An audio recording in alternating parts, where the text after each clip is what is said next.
যদি দেয় তাহলে চৌরাস্তার মোড়ে আর কোনোদিন যানজট হবে না বলে আমার মনে হয়।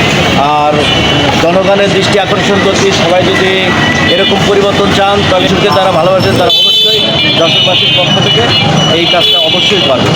যশোর কোতোয়ালি মডেল থানা স্থান পরিবর্তন হচ্ছে এবং সরকারের দৃষ্টি আকর্ষণ করছি।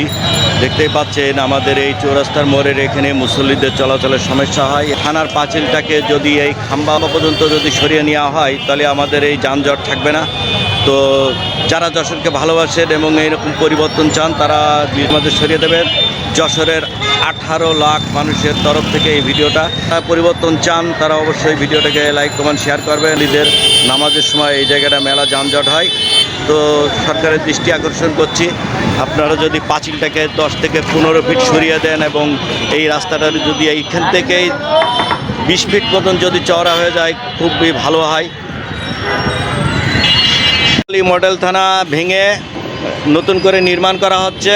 বন্ধুরা, আপনাদের জন্য একটা নতুন ভিডিও নিয়ে আসলাম। এটা যশোর শহরের চৌরাস্তার মোড়, ঠিক থানার পাঁচিল দেখতেই পাচ্ছেন। এই থানার পাঁচিলটা যদি 10 থেকে 15 ফিট যদি সরে যায় তাহলে আমাদের চৌরাস্তার যানজট হবে না আর মুসল্লিদের চলাচলের জন্য খুব সমস্যা। তো এরকম সুন্দর সুন্দর ভিডিও পেতে আপনারা আমার সাথে থাকবেন, পাশে থাকবেন। তা দেখতেই পাচ্ছেন যে এই কোনায় এসে এই খাম্বার গোড়ায় এসে চিপা হয়ে গেছে এবং এই কারণে অনেক যানজট হয়। তা থানা যখন নতুন করে ভাঙবেই তো কর্তৃপক্ষের দৃষ্টি আকর্ষণ করছি, কর্তৃপক্ষ জানিয়ে থানার পাঁচিলটাকে অন্ততপক্ষে 10 থেকে 15 ফিট এই কোনা থেকে সরিয়ে নেয় এই নারকেল গাছের গোড়া পর্যন্ত। প্রায় 10 ফিট পর্যন্ত সরালে আমার মনে হয় যে যশোর শহরের 80% যানজট থাকবে না। যশোর কোতোয়ালি মডেল থানা এখন বর্তমান চাষরা পুলিশ ফাঁড়ির ওখানে ট্রান্সফার হয়েছে আর এই বিল্ডিংটা ভেঙে নতুন করে করবে।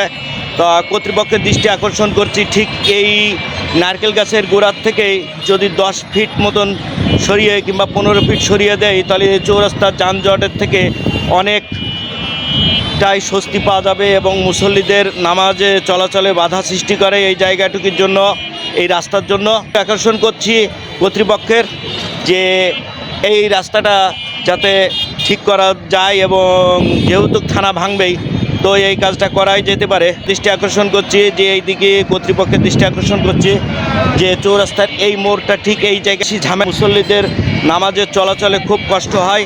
চৌরাস্তা জামে মসজিদের নামাজের জন্য খুব লোকের অসুবিধা হয় এই ঠিক এই কর্নারের এই পাঁচিলের এই কর্নারের টুকির জন্য।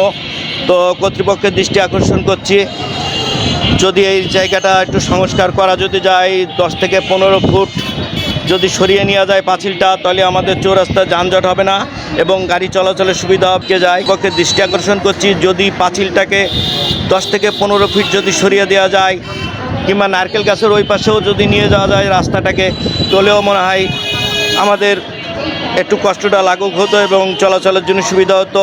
মুসল্লিরা রাস্তা পার হতে পারে না নামাজের সময়, নামাজ শেষ করে।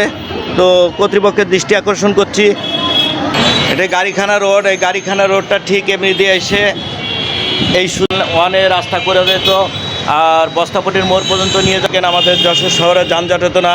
এটাও বাংলাদেশের একটা হরমুজ কলোনির মতন আকর্ষণ করছি যাতে সংস্কারের জন্য দৃষ্টি দেয় এবং যশোর কোতোয়ালি মডেল থানা ভাঙবেই যেহেতু সরকারের দৃষ্টি আকর্ষণ করছি তারা জানি পাঁচিলের ঠিক এই কর্নারের এই যে এই সাউন্ডিংগুলো আছে এই ছাউনি এই পর্যন্ত এই জায়গার থেকে ঠিক ওই পর্যন্ত যদি 15 ফুট যদি ছেড়ে দেয় সরকার তাহলে আমাদের চলাচলের জন্য খুব সুবিধা হতো, যানজট হতো না। দেখতেই পাচ্ছেন ইতিমধ্যে এখনই জাম বেঁধে গেছে, একটা গাড়ি যদি আসে আরেকটা গাড়ি আসতে পারে না। আপনারা একটু খেয়াল করবেন, দেখতেই পাচ্ছেন আপনাদের মাঝে নিয়ে আসলাম। এই দেখেন জামে পড়ে গেছে, আমাদের সময় এরকম জামের ভিতর পড়ি।